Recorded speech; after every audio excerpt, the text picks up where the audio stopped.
Une grande joie de partager la parole de Dieu avec vous ce matin.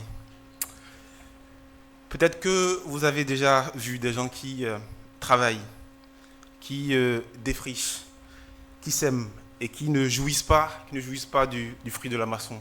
Ou peut-être que vous avez vu des gens qui travaillent encore et encore et qui n'arrivent pas à trouver la joie du salarié quand il reçoit son salaire, synonyme d'une certaine paix, en tout cas une paix économique pour le reste du mois. Ou peut-être que vous connaissez des gens qui, après de nombreuses années d'économie pour s'acheter un appartement ou une maison, voient leur projet tomber à l'eau parce qu'il y a des locataires qui refusent de s'acquitter de leur loyer. Ou peut-être que vous connaissez encore des gens qui, après la perte d'un être cher, ont du mal à se relever, ont du mal à trouver une joie de vivre, synonyme d'une certaine paix, pour avancer, aller de l'avant dans leur vie. Voilà autant de situations auxquelles ce monde ne donne pas de solutions totalement satisfaisantes. Bien sûr, on peut faire appel à un psychiatre pour accompagner, après avoir fait un diagnostic. On peut faire appel à un psychologue pour proposer un accompagnement. Mais au-delà de toute considération humaine, comment trouver la paix? Comment trouver la paix dans un monde incertain? Je vous invite ce matin à voir la réponse que la Bible apporte à cette question. Je vous invite à lire Ésaïe chapitre 9, versets 1 à 5. Je lis dans la version second 21. Le peuple qui marchait dans les ténèbres a vu une grande lumière. Sur ceux qui habitent le pays de l'homme de la mort, une lumière a brillé. Tu rends la nation nombreuse, tu augmentes sa joie. Elle se réjouit devant toi comme l'on le fait lors de la moisson, comme on jubile au partage du butin. En effet, le fardeau qui pesait sur elle, le gourdin qui frappait son dos, le bâton de celui qui l'opprimait, tu les brises comme tu l'as fait lors de la victoire de Madian. Oui, toutes chaussures portées dans la bataille et tout habit roulé dans le sang seront livrés aux flammes pour être détruits en cendres. En effet, un enfant nous est né, un fils nous est donné et la souveraineté reposera sur son épaule. On l'appellera merveilleux conseiller, Dieu puissant, Père éternel, prince de paix. Prions. Seigneur, maintenant que nous nous approchons de ta parole, Seigneur, éclaire-nous, que ta lumière nous éclaire, afin que nous puissions t'écouter, nous puissions comprendre ta parole et chercher à l'appliquer. Au nom de Jésus, j'ai prié. Amen. Quelques éléments de contexte. Vers 734 avant Jésus-Christ, le royaume de Syrie et d'Israël ont formé un front pour tenir face à l'expansion du royaume d'Assyrie. Et pour conforter ce front, ils ont donc invité Achaz, le roi de Juda, à le rejoindre. Mais Achaz a refusé cette alliance.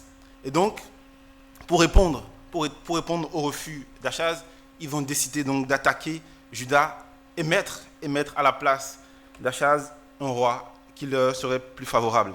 Et donc, c'est dans ce contexte de panique que Ésaïe vient à la rencontre d'Achaz, roi de Juda, et lui dit de ne pas avoir peur, que même si les régions du nord tomberont dans les mains des Assyriens, une lumière se lèvera sur les ténèbres.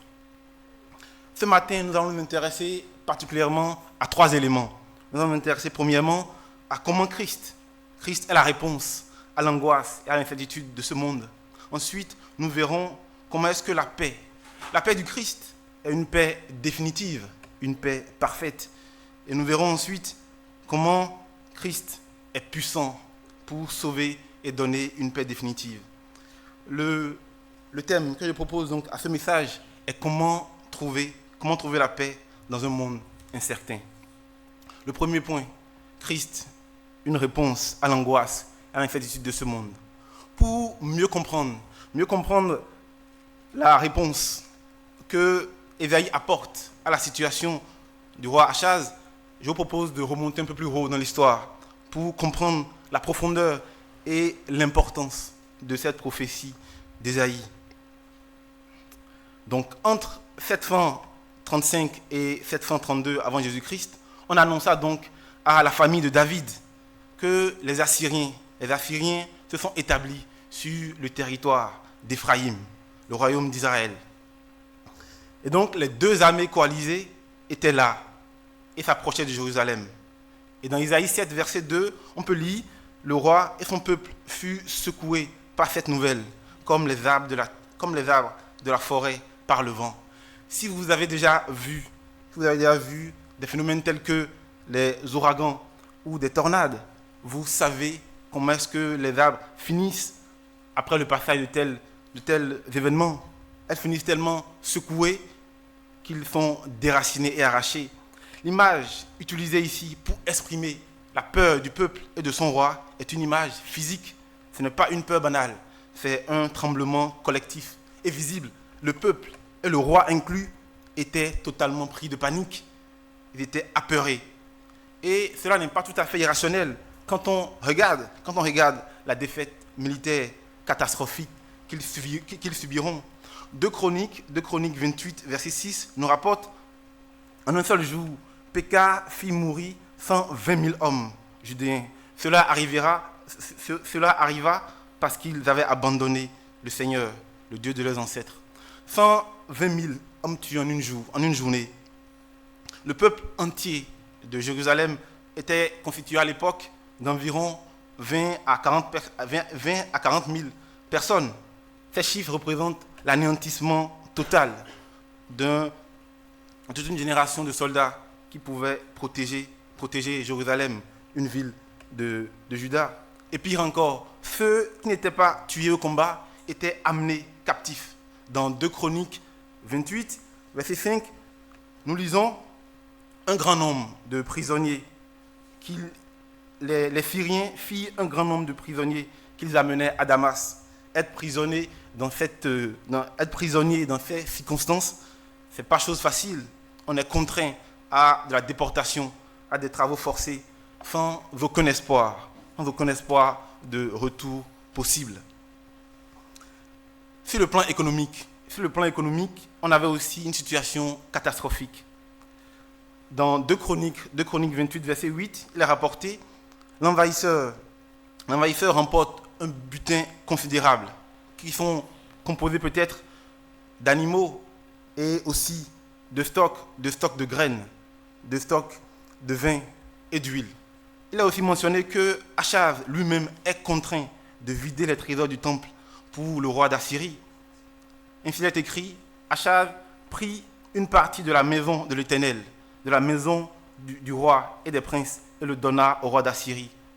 Donc on a un État totalement effondré, où toutes les structures sociales ont perdu leur vitalité, notamment la maison du roi pour juger les affaires, le temple pour permettre aux Israélites d'adorer le Seigneur et les sacrificateurs. Et c'est dans ce contexte de perte totale d'une stabilité sociale que Ésaïe vient à la rencontre d'Achaz, roi de Juda. Dit-il au verset 1 du chapitre 9, « Le peuple qui marchait dans les ténèbres a vu une grande lumière. Sur ceux qui habitent le pays de l'homme de la mort, la lumière a brillé. » Le peuple qui marchait dans les ténèbres, c'est bien précisément ces hommes veufs de leurs femmes, ou ces femmes veuves de leurs hommes, ce sont ces enfants orphelins, ce sont aussi ces adolescents laissés à eux-mêmes. Et c'est aussi ces paysans dont la vigne est devenue ronce parce que la guerre est passée par là. Et donc c'est à eux que Ésaïe annonce qu'une grande lumière resplendira. On peut donc se poser la question, que représente cette lumière ou en quoi consiste cette lumière? Notons ici qu'on est dans le cadre d'une double réalisation prophétique. La première réalisation de cette prophétie d'Ésaïe trouve son accomplissement en la personne d'Ézéchias, l'enfant roi, fils d'Achaz. L'Assyrien, qui avait longtemps terrorisé toute la région, finit par buter sur les murailles de Jérusalem. Dans 2 Chroniques 32, versets 20 à 22, je lis: Le roi Ézéchias et le prophète Ésaïe, fils d'Amo, se mirent à prier à ce sujet, et ils crièrent au ciel. Alors l'Éternel envoya un ange. Il fit disparaître le camp du roi d'Assyrie, tous les vaillants hommes, les princes et leurs chefs. Et le roi retourna couvert de honte dans son pays. Il entra dans le temple de son Dieu, et là, l'un de ses propres enfants le fit tomber par l'épée. Ainsi, l'Éternel sauva Ézéchias et les habitants de Jérusalem de la domination de Sanchérib, roi d'Assyrie, et de tous ceux et de tous leurs ennemis, et il les protégea contre ceux qui les entouraient. Notons ici que le texte attribue la cause du retrait du roi d'Assyrie seulement à l'action de l'Éternel, et non à une quelconque stratégie humaine, ni à une négociation. Dans 2 Rois 19, verset 35, on a beaucoup plus de détails sur l'intervention de l'ange. Je lis: Cette nuit-là, l'ange de l'Éternel sortit et frappa 185 000 hommes dans le camp des Assyriens. Quand on se leva le matin, ils n'étaient plus que des cadavres. Oui, Dieu intervient. Il intervient pour sauver son peuple. Il intervient pour donner la victoire au peuple de Juda. Notons ici que le résultat concret de l'intervention de l'ange est que la ville est préservée. Et le roi et son peuple ont gardé leur existence, d'abord physique, ensuite politique et culturelle. Ce qui permet donc la restauration du culte, la restauration du temple, ce qui permet donc la célébration de la Pâque et toutes les fêtes juives à nouveau. Deuxième élément qu'on peut retenir de l'intervention de l'ange, c'est la panique dans le camp des Assyriens. C'est ici une preuve visible de l'intervention divine. L'ennemi est neutralisé sans que Juda n'ait à remporter une victoire militaire conventionnelle. La promesse d'une grande lumière qui s'élève et d'un renversement de l'oppression connaît ici son accomplissement. La menace assyrienne est brisée, le culte est restauré, le peuple connaît à nouveau un temps de paix, de relèvement, et Dieu a miraculeusement brisé le joug des Assyriens et ainsi sauvé son peuple. La seconde réalisation de cette prophétie d'Ésaïe, la réalisation la plus complète et parfaite, trouve son accomplissement au 1er siècle, en la personne de Jésus-Christ. Le Nouveau Testament rapporte, je lis dans Matthieu 4, versets 14 à 17, afin que s'accomplisse ce qui avait été annoncé par le prophète Ésaïe: territoire de Zabulon et de Nephtali, route de la mer, région située de l'autre côté du Jourdain, Galilée à la population étrangère. Le peuple assis dans les ténèbres a vu une grande lumière. Sur ceux qui se trouvaient dans le pays de l'ombre de la mort, une lumière a brillé. Oui, Christ commence donc son ministère en Galilée, et les évangiles, notamment celui de Matthieu, rapportent cette prophétie de Ésaïe. La Galilée, humiliée en premier par les Assyriens, a été la première à être honorée par l'évangile du Messie. Et notons ici aussi que les attributs accordés à l'enfant qu'on a lu dans Ésaïe 9, verset 5, dépassent largement celui de l'enfant roi Ézéchias. Mais ces qualités s'accomplissent parfaitement en la personne de Jésus-Christ. Christ n'est pas venu briser le joug militaire assyrien ou le joug militaire romain par une armée, mais il est venu briser un joug bien plus grand, celui du péché et de la mort. Et par sa mort à la croix, il nous a réunis avec Dieu le Père. Il nous a donné la paix avec lui. La lumière dont parle le prophète ici est une personne. C'est Jésus-Christ. Oui, l'homme-dieu. C'est lui qui est la lumière qui jaillit des ténèbres.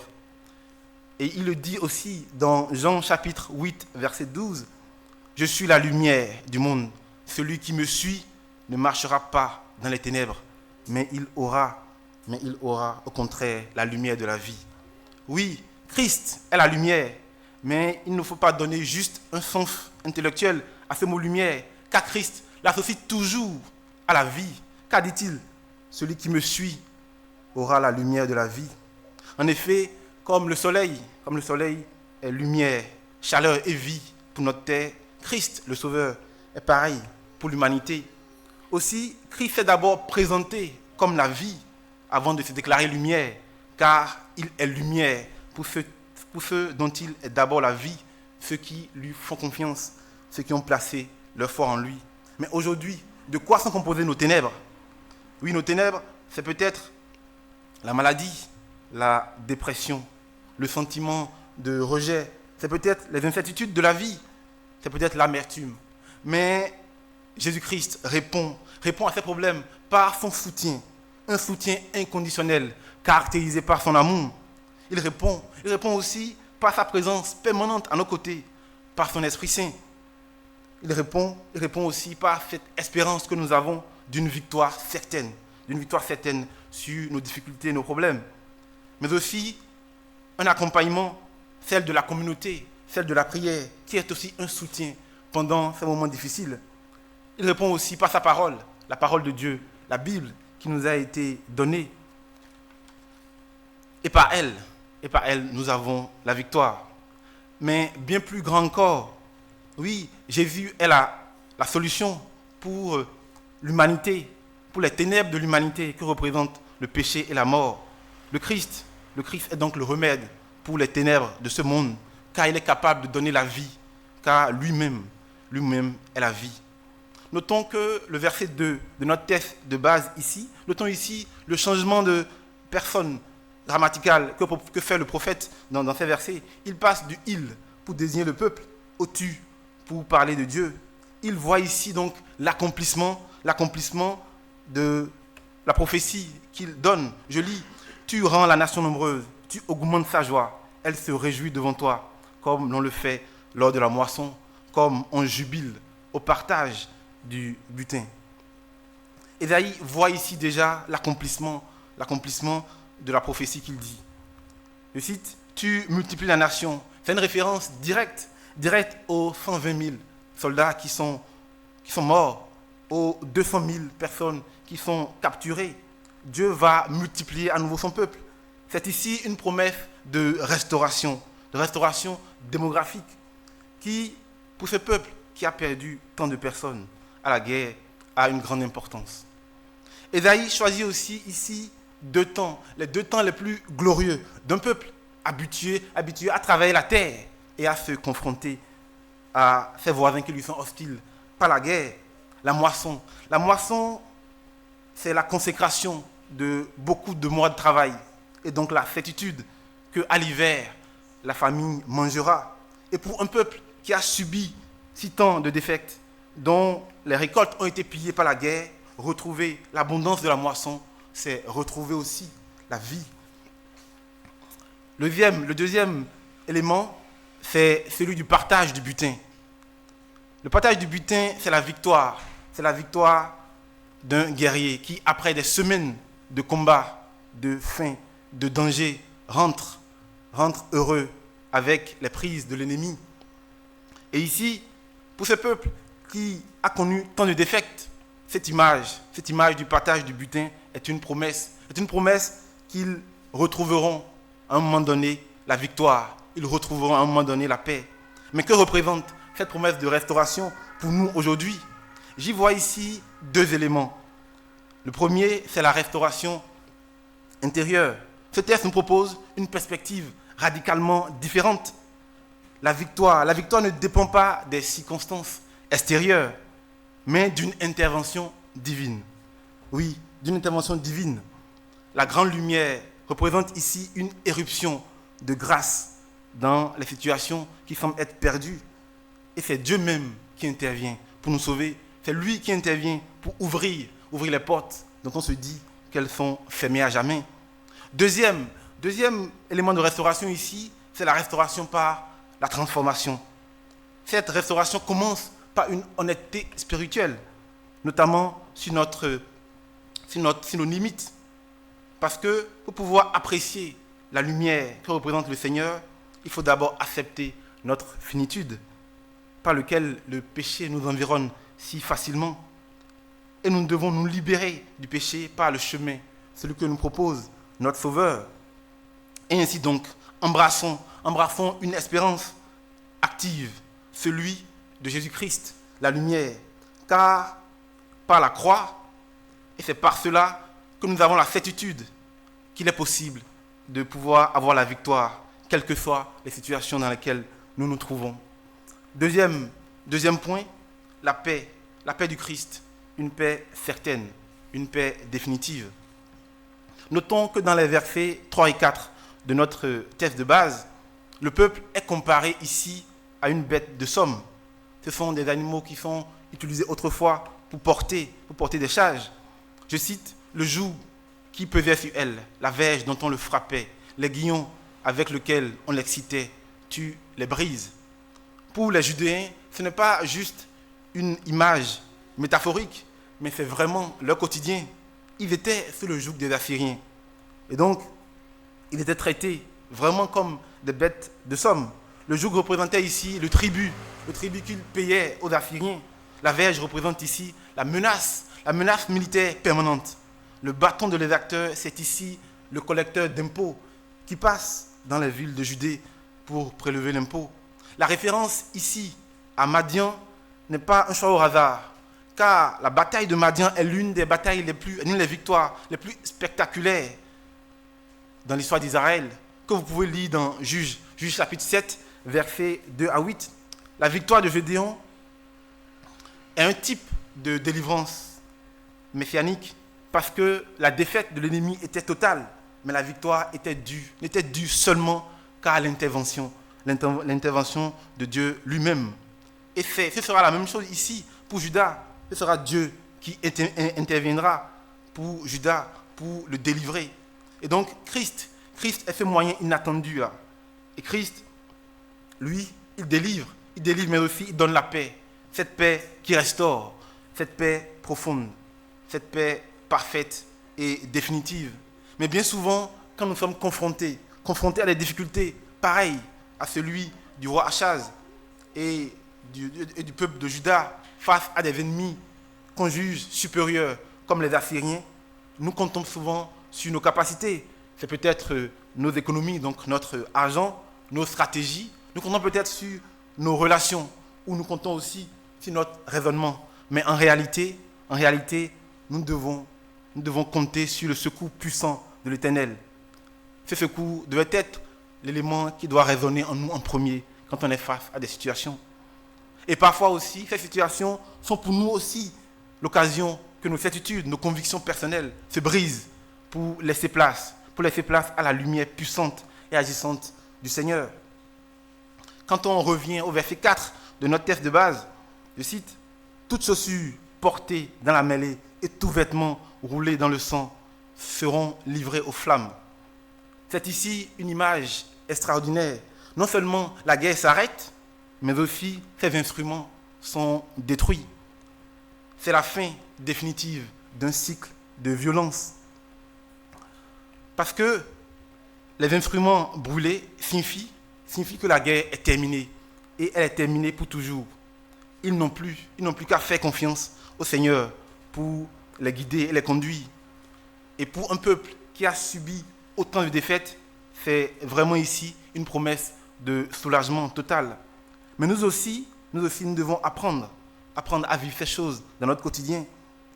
Pour beaucoup, nous avons probablement développé beaucoup de comportements par rapport à tout ce que nous avons vécu par le passé. C'est peut-être l'agressivité verbale quand la discussion devient tendue, ou c'est peut-être une méfiance systématique vis-à-vis des autres, vis-à-vis de l'inconnu. Mais en réalité, nous savons que nous n'avons pas besoin de ces armures que nous avons développées pour résister. La protection de l'Éternel seule suffit. Pour certains, c'est peut-être les blessures du passé, c'est peut-être des rancœurs qui font qu'ils ont développé une certaine posture très susceptible, où le moindre mot, ou le moindre geste faisant allusion à un vécu déclenche une réaction en chaîne.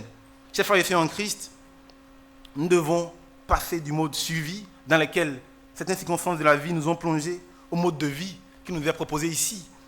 Le verset 4 nous dit que la bataille est terminée. Oui, la bataille est terminée, Nous n'avons plus besoin d'être sur le qui-vive. Nous devons passer de la peur à la paix. Nous devons passer de la peur des choses de la vie à la paix, celle que donne Christ. Oui, celle que donne la puissance libératrice du Seigneur. Et si le Fils nous affranchit, nous serons réellement, mais réellement affranchis de toute peur et de toute crainte. Troisième point, Christ, le Sauveur puissant pour donner une paix définitive. Dans le verset 5 de notre texte de base, je lis, « En effet, un enfant nous est né, un fils nous est donné, et la souveraineté reposera sur son épaule. On l'appellera merveilleux conseiller, Dieu puissant, Père éternel, Prince de paix. » Notez ici la structure du texte qui est faite pour montrer deux différences fondamentales. Un fils nous est né. Cela insiste sur son aspect humain. Il est né, il est un enfant, il est du peuple. Un fils nous est donné. Cela insiste sur son aspect divin. Il est donné certainement par le Christ. Il vient d'ailleurs. Et ici, dans l'Ancien Testament, le mot « donné » était utilisé pour tout ce qui venait de Dieu, tout ce qui venait du don que Dieu faisait. La domination reposera sur son épaule. La domination était utilisée dans l'Ancien Testament, notamment pour montrer que le roi portait le poids du peuple. Et ici donc, le Messie portera sur son épaule la domination pour libérer Israël. Et donc, les attributs qui sont donnés au Messie sont des réponses à tout ce que vivait le peuple. Je cite, « Merveilleux conseiller ». Ces conseils sont ceux de Dieu lui-même. Il a l'esprit de Dieu sans mesure. Dieu puissant a l'esprit de conseil. Il joint l'esprit de puissance pour exécuter ses desseins. Car il a de bons plans pour nous.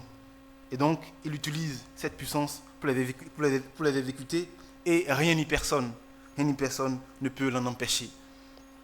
Père éternel, car il est le roi. Un roi est envisagé comme un père pour son peuple. Et notre roi, il est divin, il ne meurt jamais. Donc nous avons à jamais un protecteur puissant pour son peuple que nous sommes. Prince de paix, il réalise dans sa personne les deux types les plus glorieux, celui du conquérant et du pacificateur. Il donne ainsi à Israël une paix, non seulement une absence de guerre, mais une plénitude, la restauration de tout ce qui est brisé, la famille, l'économie pillée, les villes détruites, les cœurs brisés. Il répond à tout. Et donc le Messie répond à tout. Il a une réponse totale à tout ce que vivait le peuple à ce moment-là. Maintenant que nous savons que Christ est puissant pour donner cette paix, comment pouvons-nous vivre cette victoire sur la peur et atteindre la paix intérieure?